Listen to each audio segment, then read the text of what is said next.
खासदार ओमराजे निंबाळकर यांचे वडील आणि तत्कालीन काँग्रेसचे ज्येष्ठ नेते पवनराजे निंबाळकर आणि त्यांचे वाहन चालक समद काझी यांच्या दुहेरी हत्याकांडाचा बहुप्रतीक्षित आणि ऐतिहासिक अंतिम निकाल आज मुंबईतील विशेष सीबीआय न्यायालयाकडून जाहीर केला जातोय। संपूर्ण महाराष्ट्राचं लक्ष या निकालाकडे लागलंय। महाराष्ट्राच्या राजकीय आणि गुन्हेगारी जगताला पूर्णपणे हादरवून सोडणाऱ्या या थरारक प्रकरणाला आज तब्बल 2 दशकं म्हणजेच पूर्ण 20 वर्ष झाली आहेत। 3 जून 2006 रोजी नवी मुंबईतील कळंबोली येथे भर दिवसा पवनराजे निंबाळकर यांची गोळ्या झाडून अत्यंत क्रूरपणे हत्या करण्यात आली होती। या अतिसंवेदनशील खटल्यामध्ये राज्याचे माजी गृहमंत्री आणि माजी खासदार डॉक्टर पद्मसिंह पाटील हे मुख्य सूत्रधार आणि प्रमुख आरोपी आहेत। राजकीय वैमनस्य, हेवे दावे आणि उस्मानाबाद जिल्ह्यातील वर्चस्वाच्या लढाईतून तब्बल 25 लाख रुपयांची सुपारी देऊन हे दुहेरी हत्याकांड घडवून आणल्याचा थेट आणि गंभीर आरोप केंद्रीय अन्वेषण विभागानं म्हणजेच सीबीआयनं ठेवलाय। या प्रकरणाचा प्रदीर्घ खटला गेल्या 14 वर्षांहून अधिक काळ विशेष न्यायालयात सुरू असून आज लागणाऱ्या अंतिम निकालामुळे महाराष्ट्रातील एका सर्वात मोठ्या राजकीय संघर्षाचा कायदेशीररित्या अंत होणार आहे। पण ही हत्या नेमकी का झाली, यात आतापर्यंत काय झालं, निकाल यायला 20 वर्ष का लागली, तसंच सर्वात महत्त्वाचा प्रश्न म्हणजे निकाल काय लागू शकतो, या सगळ्याचा आढावा घेणारा हा व्हिडिओ पाहूयात। नमस्कार, मी मृणाली पिळणकर। या संपूर्ण प्रकरणाची पाळंमुळं तत्कालीन उस्मानाबाद आणि आताच्या धाराशिव जिल्ह्यातील राजकीय वर्चस्वाच्या लढाईत आणि कौटुंबिक अंतर्गत वादात खूप खोलवर रुजलेली पाहायला मिळतात। पवनराजे निंबाळकर आणि डॉक्टर पद्मसिंह पाटील हे नात्यानं एकमेकांचे चुलत भाऊ होते। सुरुवातीच्या काळात पवनराजे निंबाळकर यांनी पद्मसिंह पाटील यांच्याच मार्गदर्शनाखाली आणि राजकीय छत्रछायेखाली आपल्या प्रवासाला सुरुवात केली होती। जिल्ह्यातील विविध सहकारी संस्था, तेरणा सहकारी साखर कारखाना आणि उस्मानाबाद जिल्हा मध्यवर्ती सहकारी बँकेच्या माध्यमातून पवनराजे यांनी जनतेमध्ये आपलं एक वेगळं आणि भक्कम स्थान निर्माण केलं होतं। मात्र जसजशी पवनराजे निंबाळकर यांची लोकप्रियता आणि राजकीय पकड वाढू लागली तसतसं दोन्ही चुलत भावांमधील संबंध कमालीचे ताणले गेले। 2002च्या सुमारास उस्मानाबाद जिल्हा बँकेनं होम ट्रेंड नावाच्या एका खासगी कंपनीत तब्बल 30 कोटी रुपयांची गुंतवणूक केली होती, जी नंतर पूर्णपणे बुडाली। या मोठ्या आर्थिक घोटाळ्यामुळे दोघांमधील संघर्ष अधिक चव्हाट्यावर आला।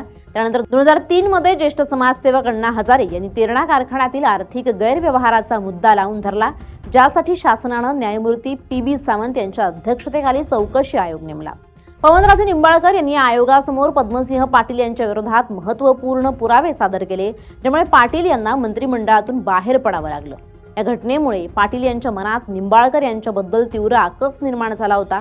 दोन्ही नेत्यांमधील हा राजकीय आणि वैयक्तिक वाद 2004च्या विधानसभा निवडणुकीत अंतिम टप्प्यावर पोहोचला होता।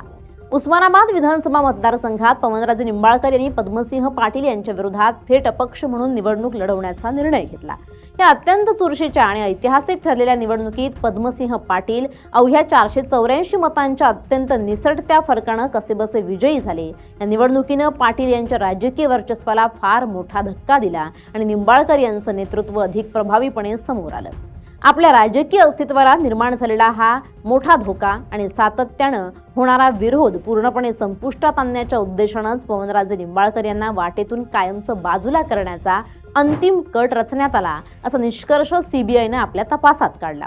या अत्यंत नियोजनबद्ध कटानुसार 3 जून 2006 रोजी महाराष्ट्राच्या राजकीय इतिहासातील सर्वात भीषण हत्याकांड घडलं। पवनराजे निंबाळकर हे मुंबईतील आपले वैयक्तिक काम आटपून पुण्याच्या दिशेनं त्यांच्या पांढऱ्या रंगाच्या स्कोडा कारनं प्रवास करत होते। कार चालवत असलेला चालक समद काझी हा देखील त्यांच्या सोबत होता। नवी मुंबईतील कळंबोली येथील 4 रस्ता परिसरात मारेकरी आधीपासूनच त्यांची गाडी थांबण्याची दबा धरून वाट पाहत होते। मारेकऱ्यांनी निंबाळकर यांच्या कारला ओव्हरटेक करून अत्यंत शिताफीनं थांबवलं। कार थांबताच हल्लेखोरांनी पत्ता विचारण्याच्या बहाण्यानं चालकाला आवाज दिला। चालकानं खिडकीची काच खाली करताच मारेकऱ्यांनी थेट गाडीच्या आतमध्ये पवनराजे निंबाळकर आणि समद काझी यांच्यावर अतिशय जवळून अंधाधुंद गोळ्या झाडल्या। या भीषण गोळीबारामध्ये पवनराजे आणि त्यांचे चालक समद काझी या दोघांचाही जागीच अंत झाला। हत्याकांड घडवून आणल्यानंतर मारेकरी तात्काळ इंडिका कारमधून पसार झाले। या प्रकरणाचा सुरुवातीचा तपास नवी मुंबई पोलीस आणि राज्य गुन्हे अन्वेषण विभागाकडे म्हणजेच CID कडे सोपवण्यात आला होता। मात्र स्थानिक पोलिसांच्या तपासावर पवनराजे निंबाळकर यांच्या कुटुंबानं तीव्र असंतोष आणि अविश्वास व्यक्त केला।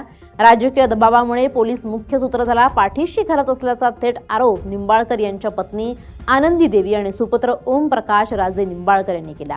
त्यांनी उच्च न्यायालयात याचिका दाखल करून हा तपास केंद्रीय यंत्रणेकडे देण्याची मागणी केली। ऑक्टोबर 2008 मध्ये मुंबई उच्च न्यायालयानं प्रकरणाचं गांभीर्य ओळखून हा खटला सीबीआयकडे सोपवण्याचे आदेश दिले। सीबीआयनं तपास हाती घेतल्यानंतर 2009 मध्ये मुंबई पोलिसांच्या गुन्हे शाखेला मिळालेल्या एका गुप्त माहितीच्या आधारे पारसमल जैन या सोन्याच्या व्यापाऱ्याला ताब्यात घेण्यात आलं। जैन यानं कडक चौकशी दरम्यान या हत्याकांडाची संपूर्ण कबुली दिली आणि सांगितलं की हे हत्याकांड घडवण्यासाठी 25 लाख रुपयांची सुपारी देण्यात आली होती। पारसमल जैननं दिलेल्या माहितीच्या आधारे सीबीआयनं 6 जून 2009 रोजी तत्कालीन राष्ट्रवादी काँग्रेसचे खासदार डॉक्टर पद्मसिंह पाटील यांना मुख्य आरोपी म्हणून अटक केली। या प्रकरणात एकूण 9 जणांवर दोषारोप ठेवण्यात आलं, ज्यात पद्मसिंह पाटील, मुंबईचे माजी नगरसेवक मोहन शुक्ला, उत्तर प्रदेशमधील बसपा नेते कैलास यादव, माजी उत्पादन शुल्क निरीक्षक शशिकांत कुलकर्णी, लातूरचे सतीश मंदाडे, परिसमल जैन आणि प्रत्यक्ष गोळ्या झाडणारे शूटर दिनेश तिवारी, पिंटू सिंग आणि छोटू पांडे यांचा समावेश आहे। यापैकी पारसमल जैन हा नंतर खटल्यात कोर्टाचा माफीचा साक्षीदार बनला, ज्यामुळे त्याचा जबाब सीबीआयसाठी अत्यंत महत्त्वाचा पुरावा ठरला। मुख्य आरोपी पद्मसिंह पाटील यांना सप्टेंबर 2009 मध्ये मुंबई उच्च न्यायालयाकडून जामीन मंजूर झाला आणि तेव्हापासून ते जामिनावर बाहेर आहेत। या खटल्याची प्रत्यक्ष सुनावणी 4 जुलै 2011 रोजी विशेष सीबीआय न्यायालयात सुरू झाली होती। या प्रदीर्घ न्यायालयीन प्रक्रियेत अभियोग पक्षाच्या वतीने एकूण 128 साथीदारांची कसून तपासणी करण्यात आली।